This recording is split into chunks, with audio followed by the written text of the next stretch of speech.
Be free. Yeah, the instinctive qualities. But if we have to work on that logic, then we shouldn't be monogamous. Yeah, but I'm not monogamous. Then we can't be monogamous. I mean, then we should each man, then depending on what man you are, but then we should have several wives. Okay, so I'm sitting here with SEBASTIAAN THEART. I'm on my road trip to do vlogging, hopefully in Africa. I don't know how far I'm going to get. So this is my first podcast. The idea is to go up the road and do podcasts and interviews and vlogs. And I met SEBASTIAAN online. It's the first time we meet in real life. SEBASTIAAN is a lot like me. He's an Afrikaner. We're both Afrikaners. We're both artists and we're both free-thinking people, which is great. And we had a conversation today and we talked a lot already, hours, and we just made a lekker connection. Thank you very much for everything and connecting with me, man. It's a pleasure. Nice to meet you. So I think for a start, it's like, for those people that know, just tell us a little bit about what you do. Who are you? So I'm an artist, and I have, thought about it for a long time. I'm between being a fine artist or an illustrator, but for the majority of my time, I'm a fine artist. I paint and draw for a living. It's my passion. Yeah. How did you discover this? Or was it always like this? Well, I think the same way all artists discover that they have a passion for, drawing is when I was a child, about 4 years old, 5 years old, you draw. It's the way children usually, see the world, is by drawing everything, the stick figures, and it progresses as you get older, and then sooner or later, as we grow up, we kind of lose that.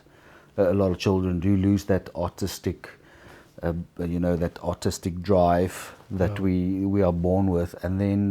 But in my case, I've never outgrown it. I kept drawing, I kept painting throughout my childhood, and then there comes a time where I'm somewhat more advanced than the other children in my class, my peers. So I continued painting, continued drawing, and then one day decided that's what I want to do for my entire life. Yeah. That child thing is really interesting because I always thought like this is like, we're both Afrikaners and Afrikaans, but my free wild world brand I'm trying to take to an international audience for obvious reasons. So if our accents are not perfect, it's just the way it is. So for me, like pure creativity, I always see it as kind of a birthright for everybody because that is that part of brain that is like a child and just expresses itself. I think it's a very healthy and good thing for people, but we start rationalizing it away in this very controlled society. Yeah, I think art in general is a very difficult path to pursue. It's not easy. You don't sell bread. You sell a complete luxury, and I don't know how to explain it, but I can understand why parents usually try to drive us away from being an artist. Definitely, or having, in my case, I enjoyed the bohemian lifestyle, but I can understand why parents usually would push their children away from creative work because it's tough, extremely tough. Tell me about it. And I've literally, if someone asks me, is my son going to be an artist one day, I always tell them that I hope to encourage him to do something easier, like being a doctor, a surgeon, or a lawyer, because artistry is just, it's a difficult path to take. But I mean, it's a passionate path. You do this because it's a self-centered path, but you do it out of passion and love. Obviously. Like being a farmer. Yeah. It's basically the same. You know what, I had a conversation with many years ago when I grew up in the Free State, and my best friend, he was a bit younger than me, from primary school. Once I drove through the Free State, and I just stopped there at the corporation and I said, is this family still living here? I want to see my old friend when I was like 6, 7 years old. My best friend, my first best friend. And I said, yeah, he's still here. And then I said, they found him from the corporation because it's Vismark, it's a small town. And he invited me over to the farm, and he was like, he was just a passion for farming. He picks up the soil and then he smells it. It's almost something you can't really explain. But now, last night, I was at the yacht club and they explained that that type of farming is also kind of disappearing because now it's all corporate. That feeling is lost, and it feels to me like a lot of worlds like that has become simply just corporate. And like you say, it's a feeling thing. And I often have this conversation still with myself, at least twice a month. It's like, why did you choose this path? You're stupid. Yeah. You should have studied law, finished law, and become a lawyer. But now it's too late because this is what I do now. It's too late, yeah. It's the same with me. I have considered, that sort of thought have crossed my mind a couple of times to maybe try other paths. It happens. It happens with a lot of artists. Sometimes you kind of need a break from these sort of tough times. But what they say in Afrikaans, jy aanhou wen. Is you keep hope. You hope you'll find a breakthrough, and then there's good times. There are great times when artists can really generate enough income to continue their passion, continue practicing their craft and mastering their craft. And the greatest part of art for me is when someone can usually resonate with my artworks, when they get touched by what I create with my hands and from imagination and what I feel. Because art at the end is basically my art, is like a diary. When you buy a piece of my art, you literally buy a piece of me. And when someone connects with that, I feel honored. It's nice when people get you, they get what you do. Yes. And sometimes you wait a long time before somebody gets you. Oh, very long time. When somebody gets you and they say, I see what you do and I appreciate it, it's like, okay, now I know I'm doing this. Yeah. Yeah. It's not for the money. Yeah, well, money is important. Definitely, yeah. But unfortunately, when it comes to art, it's not a sprint, hey? It's not a sprint. I can be extremely fortunate to have the right people backing me, the right people supporting me, that stood by me through the thickest and the thinnest. So I'm fortunate to have the right people behind me. Not all artists have that privilege to have the right people behind them. But I can just be thankful. Because that's the important thing, because I think it's much harder. I mean, if you look at the history of art, it's always been difficult.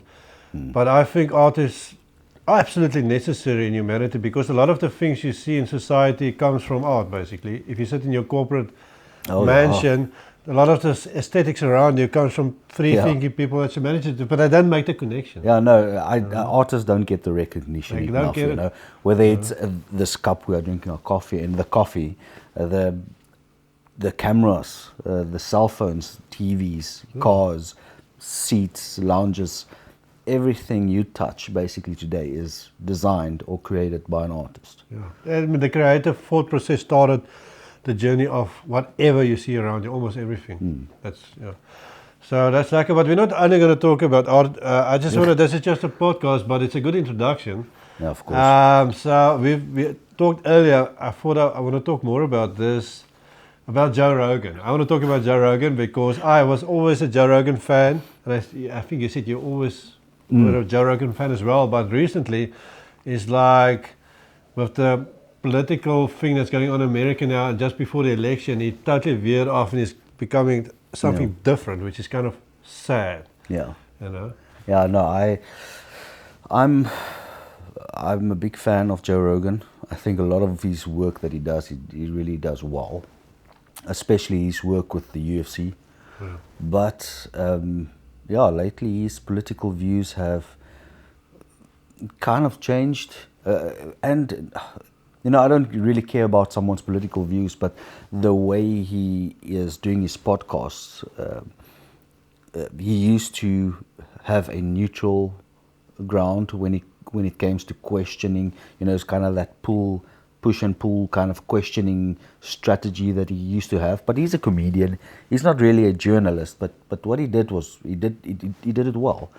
But lately it feels like with this political landscape, that unstable political landscape that we have he doesn't really use that push and pull journalistic strategy to question his audience. So I feel like he doesn't question his guests in an honorable manner anymore. So that I don't really care about his political standpoint. It's just the way he conducts himself when he do his podcast. It has changed.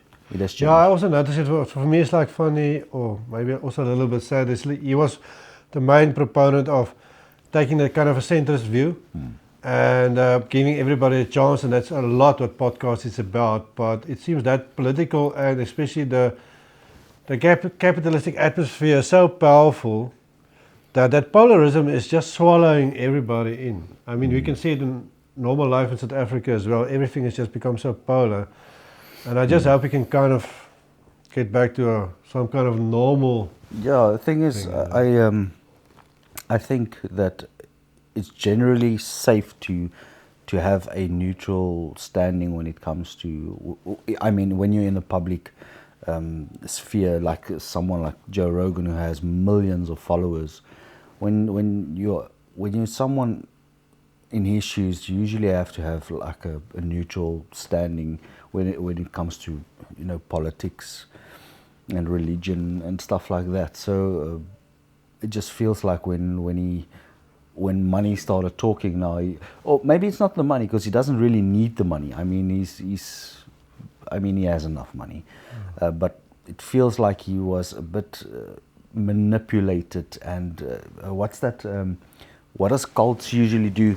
They love bomb you. They kind of love bomb you when you enter a cult. Yeah.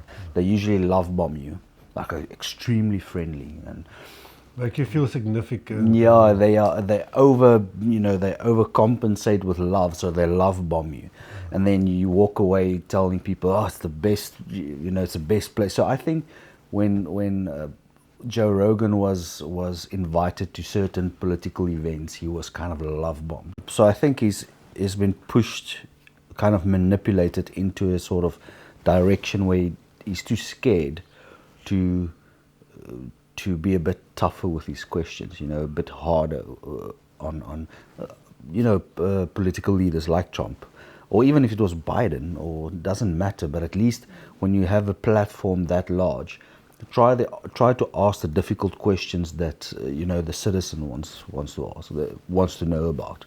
But now they don't push it. He doesn't push the questions. He doesn't want to. How can I say? He doesn't want to get on the wrong foot of certain political leaders, which I think it's not an ethical way of being a journalist. Yeah, the counterpoint to that, which I know he and other podcasters say, I mean, he resisted this for a long time.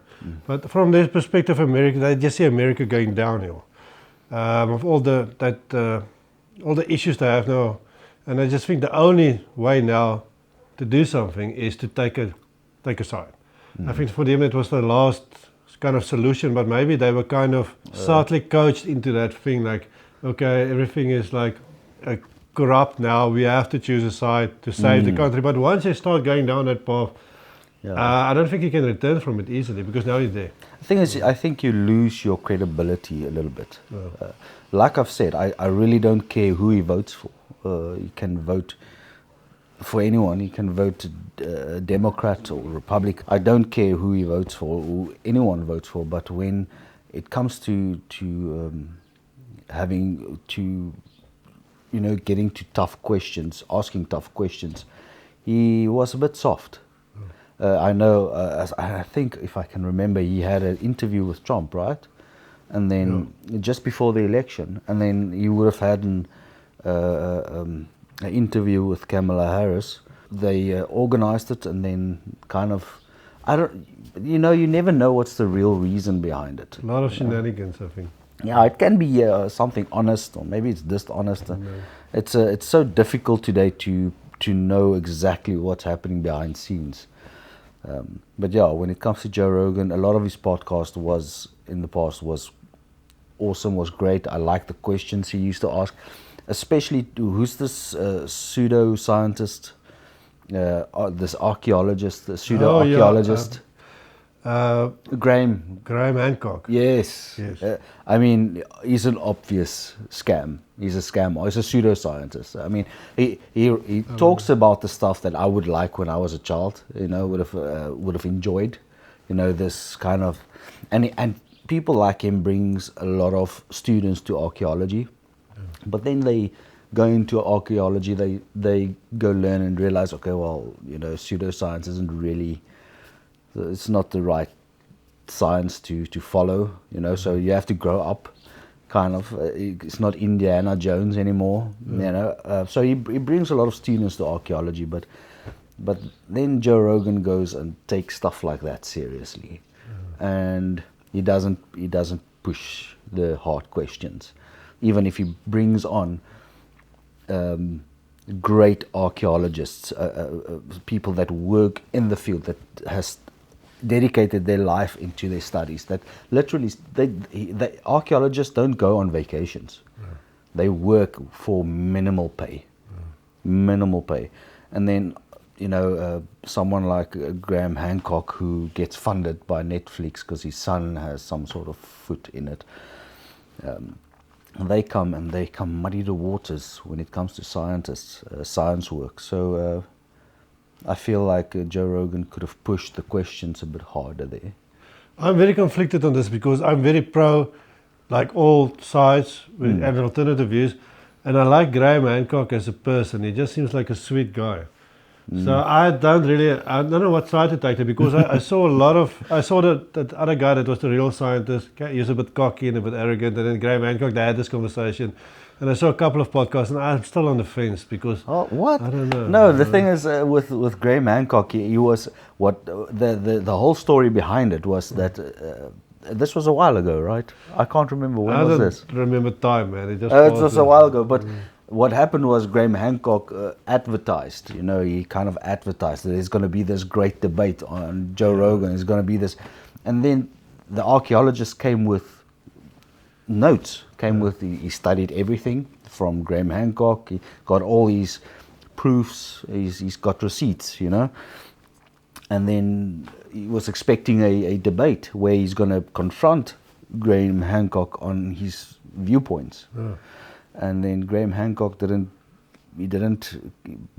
rebuttal any of those quotes. No, it wasn't a great show. I saw Graham Hancock was like a child, you know. He was just telling, yeah, you guys are bullying me, but no one's bullying you. At the end, Graham Hancock didn't even answer one of these archaeologists, these science questions. It's just all these pseudoscientists. Like I've said, it's awesome to have someone like Graham Hancock have these sort of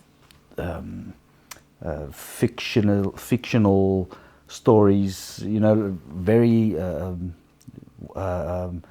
Indiana Jones, romantic type of, yeah, idealistic type of. But when it comes to real science, I mean, yeah, don't muddy the waters, and then to go around the world telling people that, yeah, the archaeologists try to stop what I'm saying. It's not a true story.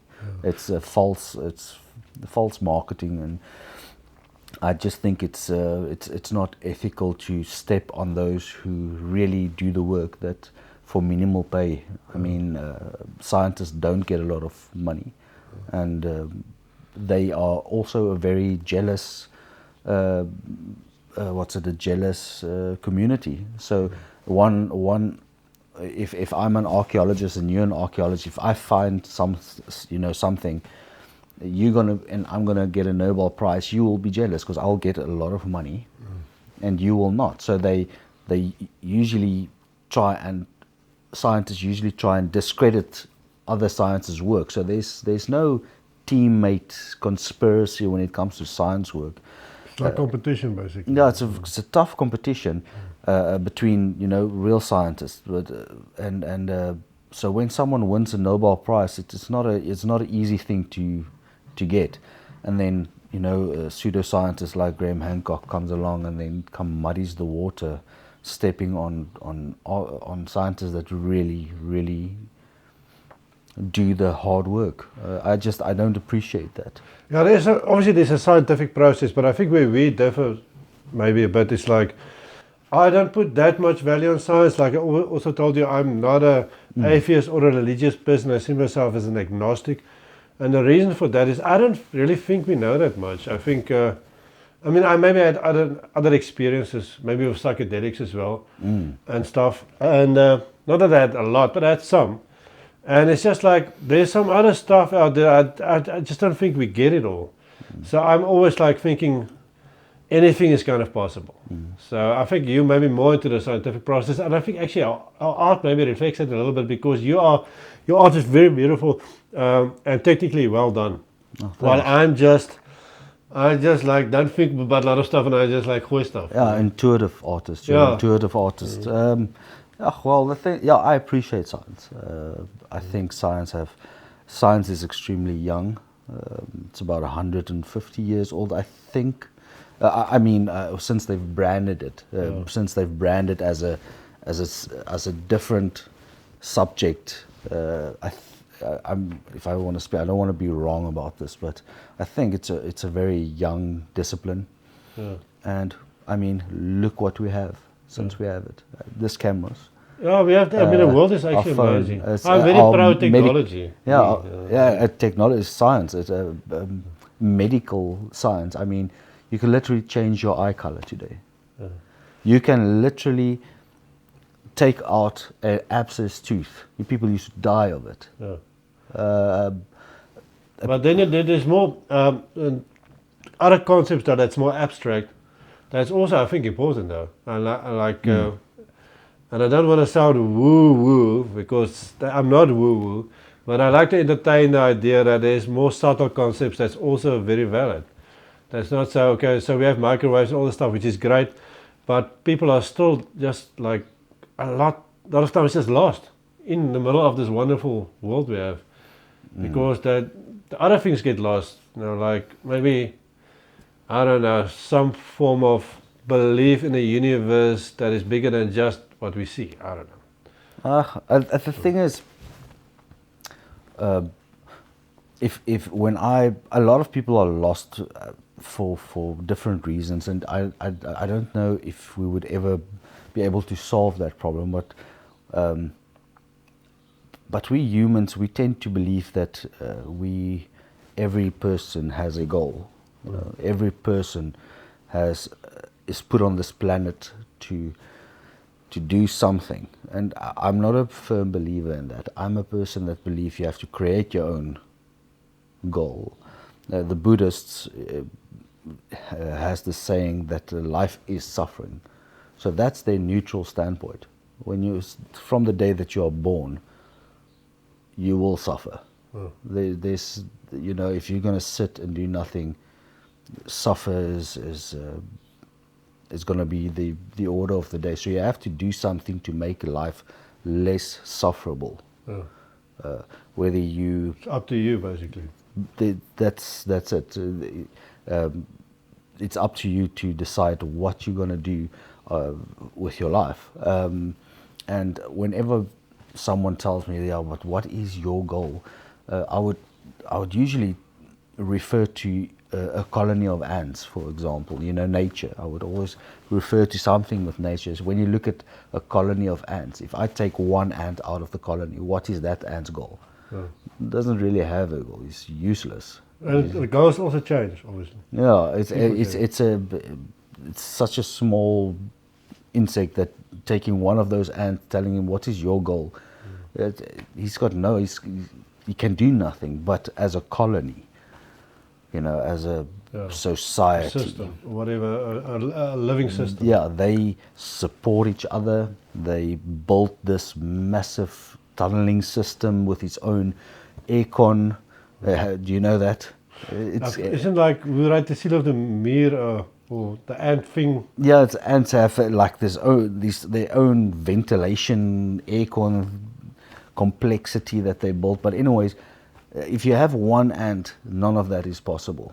But to have a whole colony of them, so that's how I see life. We all have our part to play in life, and it's like a collective mind almost. Yeah, if you don't know what your goal is, then try to help someone find their goal.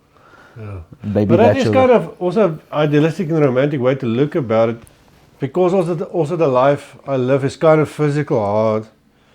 I just kind of had these thoughts like maybe there is no really point in anything. And sometimes you have that, and then I look at like India.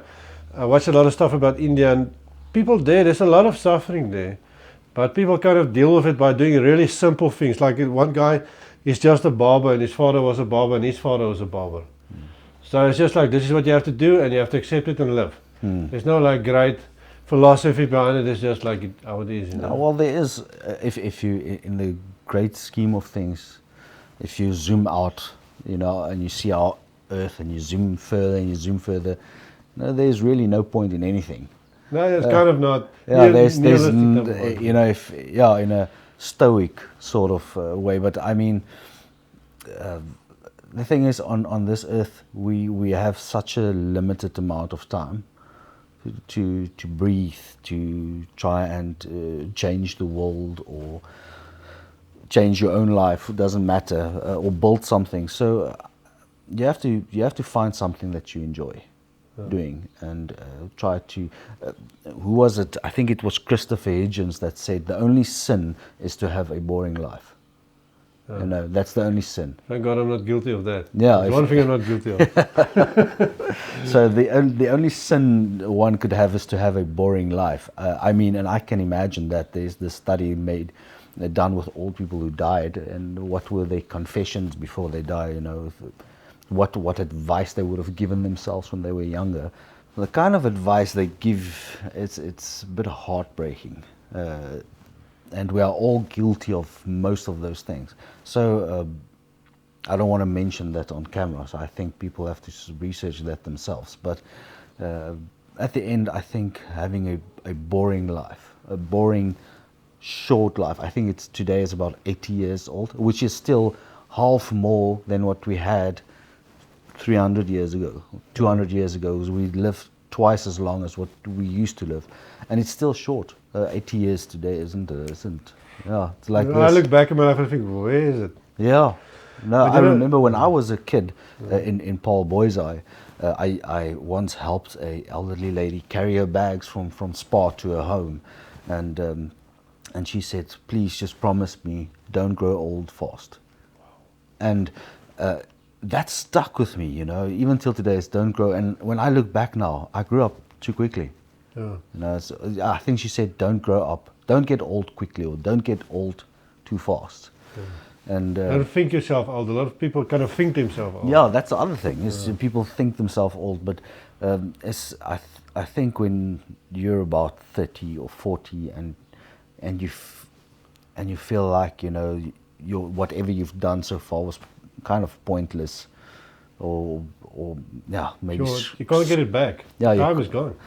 yeah, it's I think that must be sad. So you have to kind of listen to the elderly folk, you know, their advice, knowing what was it, what if they could give themselves advice when they were younger.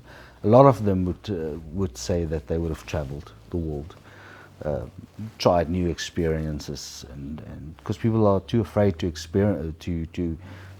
experience different new things, because they are afraid of judgments. They've got this.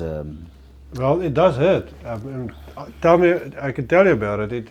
When you start moving on an edge like society, if I do, you get a lot of judgment, and you get a lot of flack for it. But for me, on that point, what I realized is I cannot count on a political system or a religious system to give me meaning in life. I have to find it for myself. Yes. So that for me is the main point, and I am finding it for myself every day. And in this life I'm living, which is hard, I find meaning. And I think the majority, especially of the Western society, is just kind of, they latch onto somebody else's rules and they try and find meaning in that, but it's empty. Because you didn't figure it out, you didn't get it into yourself. I don't want to like be too pessimistic about stuff, but I'm just honest, you know. Yeah. Does it make sense? Yeah, I think you can have a safe life, you know, when you do the white picket fence kind of lifestyle, where you go to school, you finish school, you study, you buy a first car, and then you buy a house, then you get married. That's a safe You know, if you want to be safe in a safe community, what's it? If you want to build a safe future. Life of quiet desperation. If I'm allowed to say that, or shouldn't I say that? I don't know. Yeah, That's maybe. too harsh. That's maybe too harsh. I don't know. No, that's just if you want to play it safe. Yeah. But at a certain point in life, I believe, when you're about 7, and you know, there's people that like that white picket fence idea. I mean, the propaganda that's been pushed by artists in America about you should go to war. It's a patriotic thing, and you have to do this to be a patriotic American. The white picket fence, and on Sundays you have to go to church, and The American dream. yeah, the American dream. Yeah, you know, artists. The American nightmare. Artists like myself used to push propaganda posters like that. You know, the army posters. It's all kind of mind control type of. Yeah. But I mean, that's propaganda for you. But there's people that do fetish about those sort of lifestyles. That white picket, you know, it's stand up at 5 o'clock in the morning, and then you brush your teeth, you shave, clean, comb your hair, and you go to your job. You know, I mean, like I say, it's a safe space for having a safe. It's a comfort zone. A comfort zone, yeah. It's to have a comfortable. And today it's not even a comfort. You don't get a comforting lifestyle through that. It's hard. Back then, you could still a man could have, one person in the house, one individual in the house could have done the job and bring in enough money for the wife to stay at home, look Not after anymore. children. So many people. So you can't even have that white picket fence lifestyle anymore. It's extremely hard. But and with the technology that we have on YouTube, and there's vlogs like these, you can work any time of the day you want to. You can travel during the day and do your vlogs at night. It doesn't matter, and you can make millions. Like Joe Rogan, he spends half an hour to an hour in front of cameras like these, and then makes millions. Yeah, but I mean, that's like rock and roll. It's a few at the top. But I mean, it's also, I'm putting in the work now. I'm still very small, but at least I'm putting in the work. Yeah. But the other thing is just like, if you look, despite all that, the modern life is not a bad life, because we've got all these conveniences. We've got Kentucky down the road, and I like Kentucky personally, and we've got refrigeration. So it's always a mixed bag. I think it's like there's a bit of a balance to everything. But a lot of people like me, everywhere I go, when I start doing this, people say, you don't know how lucky you are. I wish I could do what you can do. But I think also people romanticize it, because I challenge anybody to come with me for a week, and you're probably going to go back to your job quickly. You know, it's not romantic. Yeah, it's not. I'm like, half of my time I'm terrified. Yeah, but I mean, the thing is, you can experience much more. You have a lot more experience, life experience, than most of these guys that do their odd jobs that they're not happy about. The day when you're 80 years old and you're laying in your deathbed, you won't regret anything. Yeah. Or maybe you would. Maybe you would regret not having a white picket fence lifestyle. And I think about that a lot. You know what my philosophy is? Everybody regrets, and it's okay. Everybody's going to regret something. Yeah, so if I regret that, it's a small thing. So the thing is, because I live kind of out of the norm in my society, South African society, I think a lot about these things, because I have to, because I often think to myself, what are you doing? Shouldn't you be like the other people? What's wrong with you? So I'm kind of on my own. So I question myself a lot, and I question what I do a lot, but I always come to the same conclusion, that especially when somebody sees what I'm doing and what I'm trying to do, I'm not just a guy that's trying to be selfish and travel. I'm trying to, like what we're doing now, this is something I'm giving to the world in my way, just this conversation. And I think it is a service. I don't want to sound grandiose, but this is something I deliver. If 10 people listen to that, those 10 people, hopefully they get something out of it. Yeah, that's the other thing, is if you can, maybe there's just one quote that change a viewer's mindset. If you're so lucky, I mean, then it was a successful podcast. So I don't make money, and I don't have the picket fence, but at least I'm not just a loser trying to waste time. There's a meaning behind what I do. Yeah, well, the thing is, there's people that try to have that safe zone of working and providing. And there's some people that take tougher risks. Advancements wasn't made by having a safe space. Yes. It comes when you step out of that space, that's where the breakthroughs come. No advancement was ever made, while being in a safe zone. Exactly. I think that's kind of evolution, right? It's like a mental evolution leads to physical evolution. But also what I find, I'm speaking a bit about myself, which is allowed, I'm assuming, but I also cannot do the normal thing anymore because I've been doing this lifestyle for so long, it doesn't make sense to me to do the so-called normal thing anymore. It just makes no sense to me. I just can't get it anymore. Yeah. So I have to do this anyway. I'm basically on this, even though I consider myself still young, 37, I've been doing art for professionally for 10 years or 11 years. To jump back into the white picket fence sort of lifestyle is, it will be a temporary fix. It gets boring so quickly. It's going to be extremely boring. You're going to, you have to, you can't do whatever you want anymore, and you're not used to that anymore. I mean, if you were in that sort of lifestyle where you listen to someone higher in the pecking order, and even though I think it's everywhere, you have your pecking orders, but you have to kind of succumb to someone that's a bit higher in the pecking order than you, and the hierarchy. I'm just out of the game for too long, and it felt like that.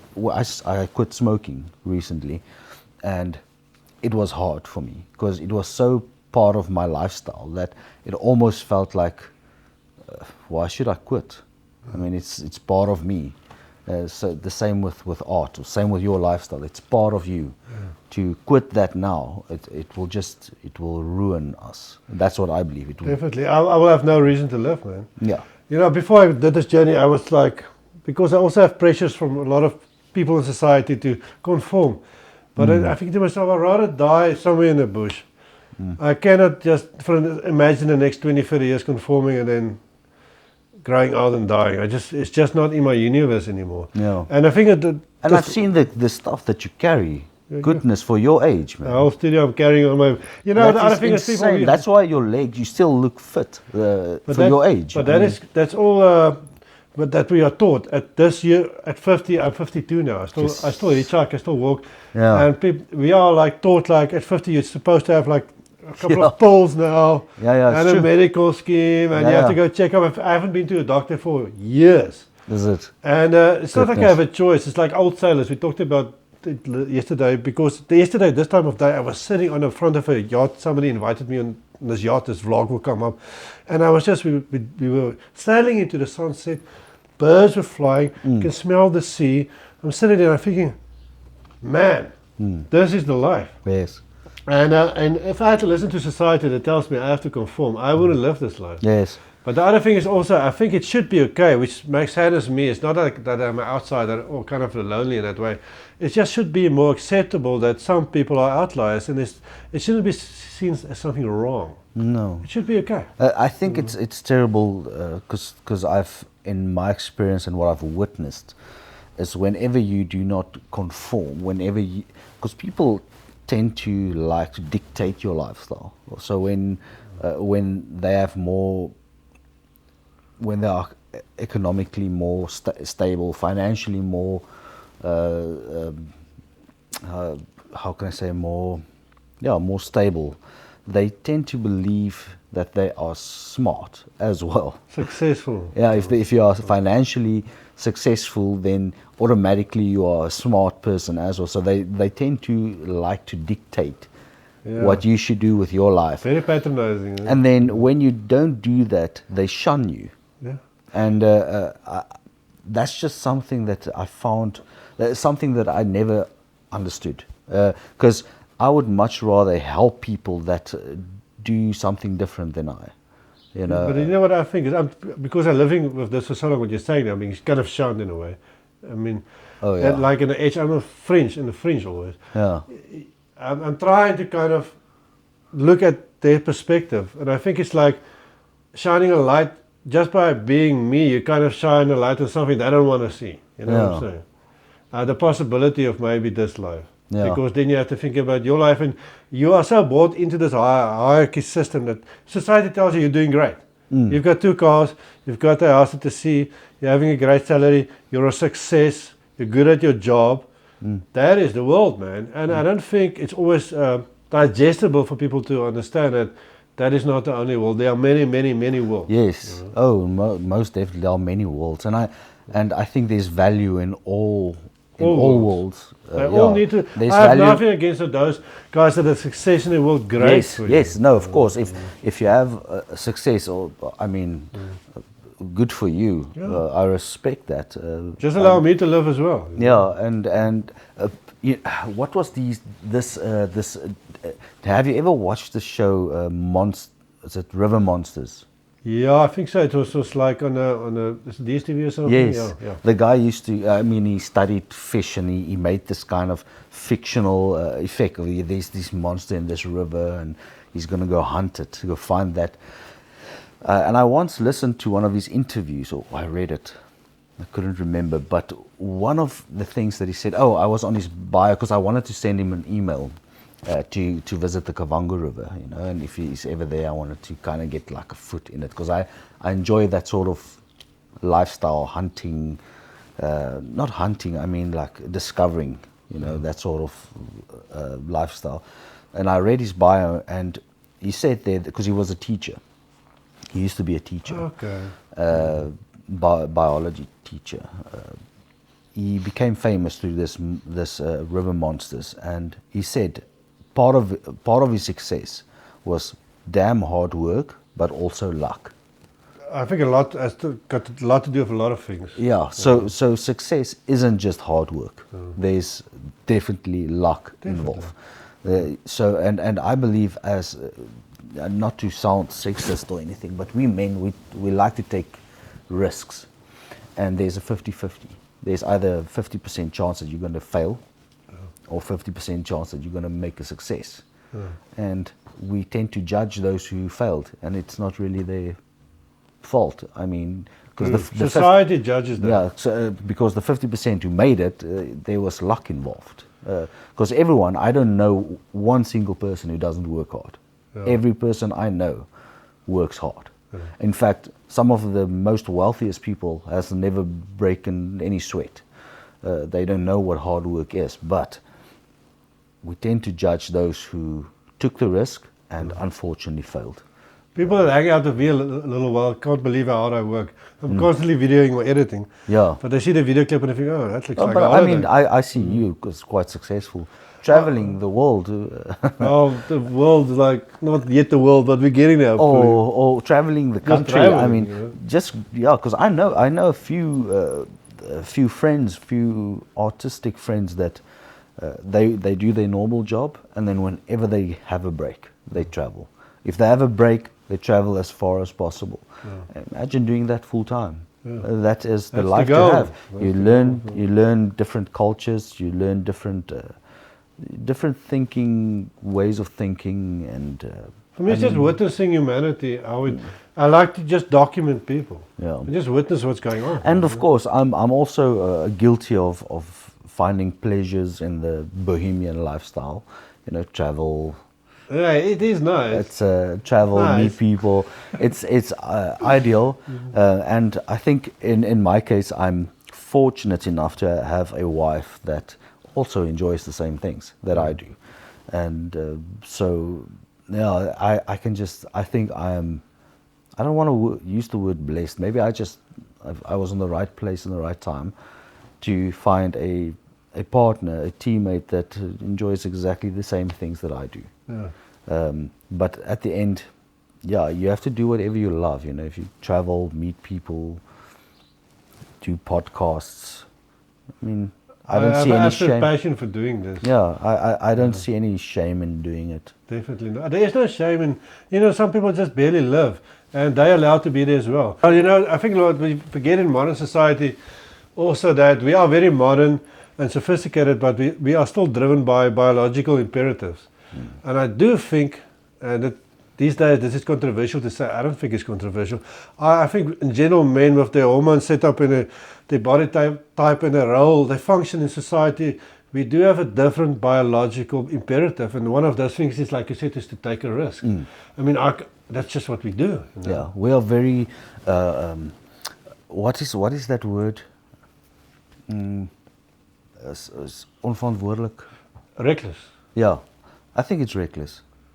But we men tend to be quite reckless, and not all of us. Some of us are. They rather prefer to be safe, you know. But yeah, whenever you are reckless, whenever you do take chances, there are 50% of chance that you would be either you will fail miserably, or you would be a success. Yeah. And at the end, I think there's risk in all. The problem comes when people judge those who take a risk and unfortunately failed. And I think a lot of it is jealousy also, because people take the safe road, actually maybe want to do what you do, but they can't do it, and they, you know, it's also a natural thing. I almost don't want to judge it. Jealousy is a very natural thing, and people get nasty. I've also been nasty in my life. People that I'm actually secretly jealous of. You know, it's just a very natural thing, and we have this. The other thing, like you said, there's happy and sadness in life, and another thing that irritates me a lot is the new age hippie view. It's just about happiness. I mean, that's just not realistic.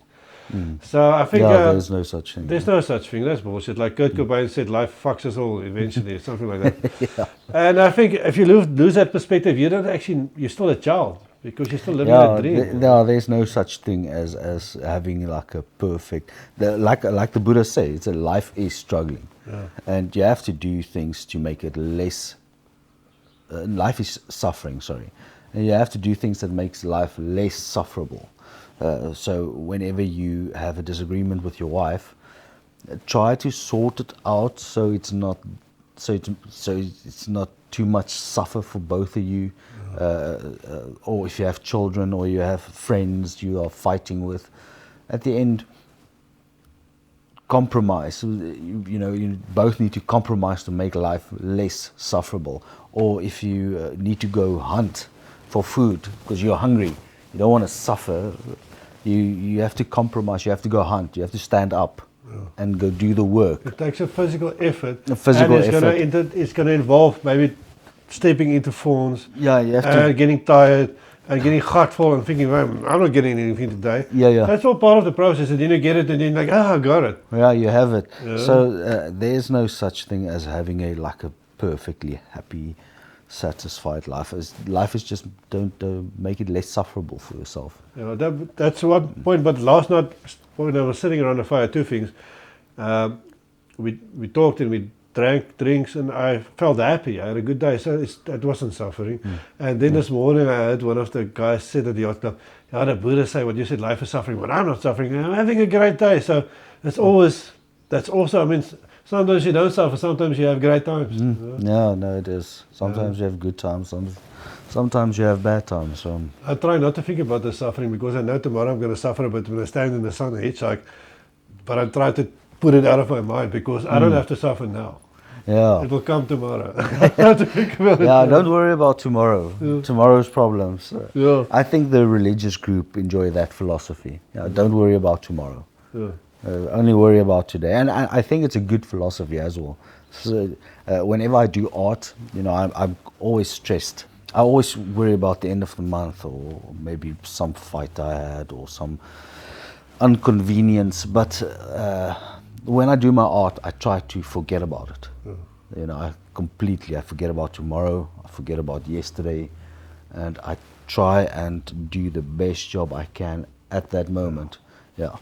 And worry about the rest afterwards. It doesn't always happen. I think it's normal to worry as well, but I have this conversation for myself often, and now, especially when you live as close to the edge as me, you can either worry all the time or be a bit more fatalistic and say, just do your best now. Yes. And then otherwise you're kind of missing the whole point of my life, my adventure, because I'm worrying about my adventure all the time. So I'm not having an adventure because I'm sitting and worrying. Yeah. Like last night, and then what's funny is for me, like people that live the so-called normal life, they worry for me. They can't understand that I don't worry. I said, listen, I can't worry all the time. And they worried about me. Oh, you're hitchhiking. You know what I'm saying? So they're projecting their reality on me. And it's of course. No, I've seen that as well. I've seen people worrying, and then I tell them, what the hell? Yeah, is it something new? Because I've been dealing with that same worry my entire life. I'm used to it. You know that meme they had on Facebook first time? No. Oh, you don't know it? Maybe I forgot. That's a meme. It's just the younger folks would know what I'm talking about. It's just a meme that says it's your first time, because the guy was stressing about it, being hanged.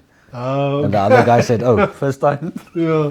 You know, it's just there's certain stresses that we get immune to, and then others, especially those who like their safe zone. You know, they're being safe. We talked about the white picket fence, the safe. There's those folks that once something isn't in line, they would freak out completely. And it's also a lot to do with control. I kind of like the life of giving up control, because I know I'm not in control, and I think the white picket fence is obviously it's the illusion or a delusion of control. But I see it everywhere I go. I see people that their delusions have been shattered. They're still living the life, they've got all the money, all the cars, all the security they're supposed to have, but if you dig deeper and you have a conversation, you can see that delusion is gone. Oh yes, I've seen that.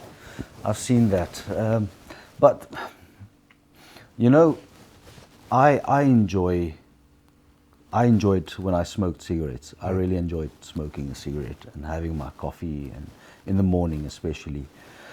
And I couldn't see, I don't see an enjoyable life in someone who goes to the gym and gym the whole day and eating healthy foods and don't go out having a drink now and again and don't smoke. I don't see a very exciting life. But for that person, that might be a very exciting life, you know.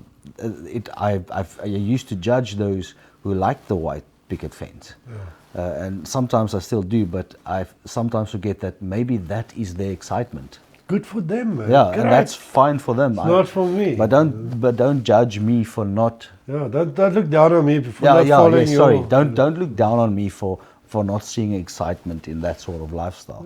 Each to you. Live the way you want to live. Yeah. Be the sex you want to be. Kiss you want to kiss, eat what you want to eat. I don't care. Be a donkey if you want to be a donkey. Do whatever you want, but just stop judging me because I don't think the same as you. That's it. That's also that pisses me off about, sorry to say, religion. It's like, it's our way or the highway. No, it's not. It's like there's many, many ways of thinking and living once again. You know? There should be more tolerance for that. Yeah, but you think, right? You think there would be more tolerance. We live in a country where you have, freedoms, a lot of freedoms.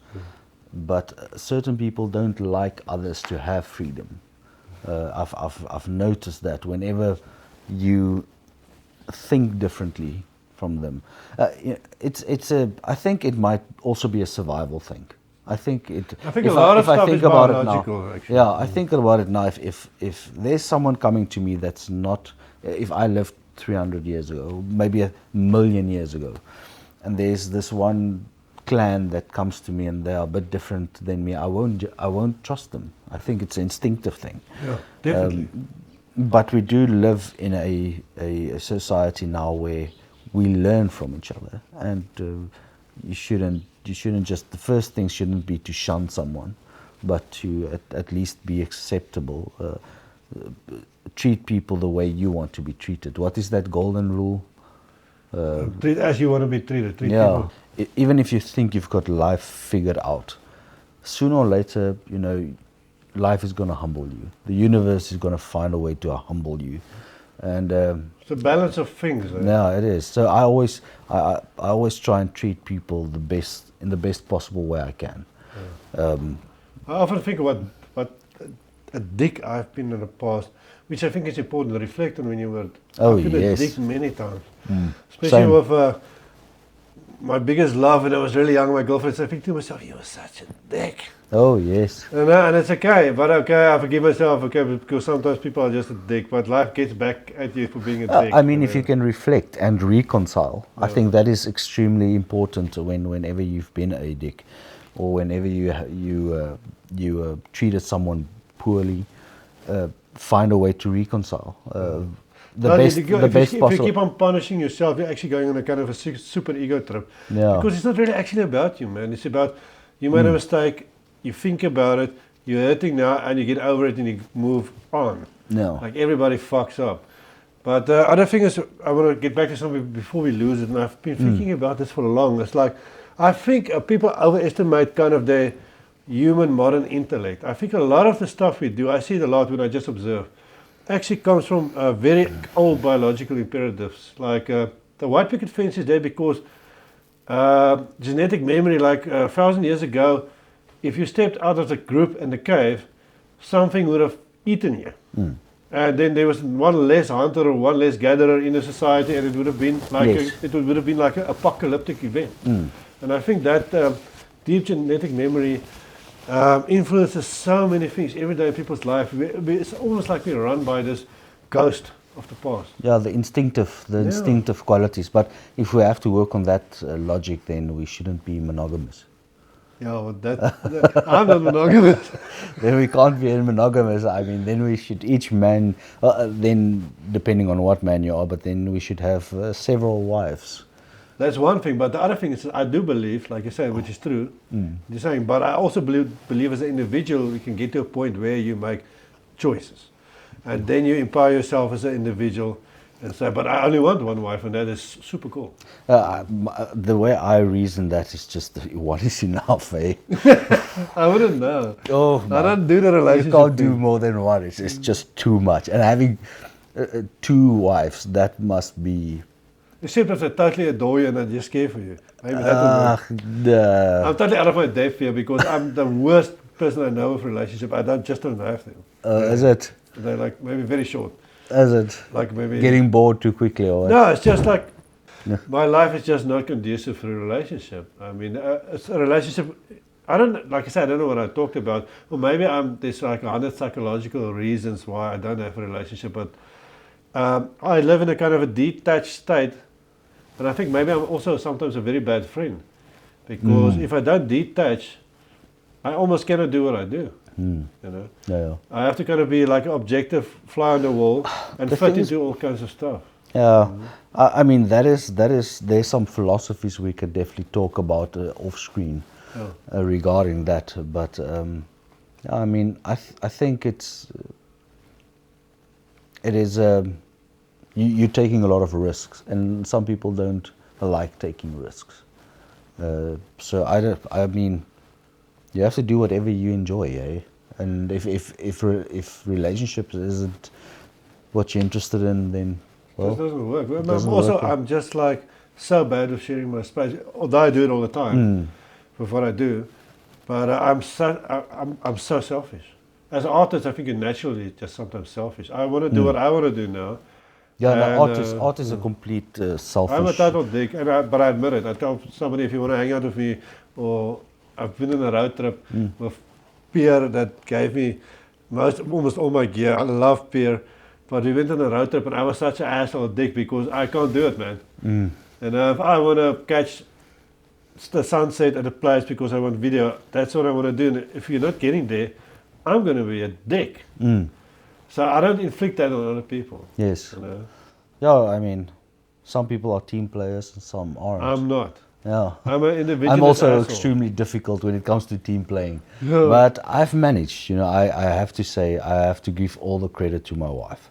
She has, for some reason, she has changed a lot of my viewpoints in life. You know, when I met her, I was somewhat broken as a man, as a human being, and she kind of put the pieces back. Or maybe amazing. Explained the reason why certain pieces wasn't there. So I have to give all the credit to my wife. She's been there. She has changed. Not like everyone, all the people I meet change certain pieces of me during my life.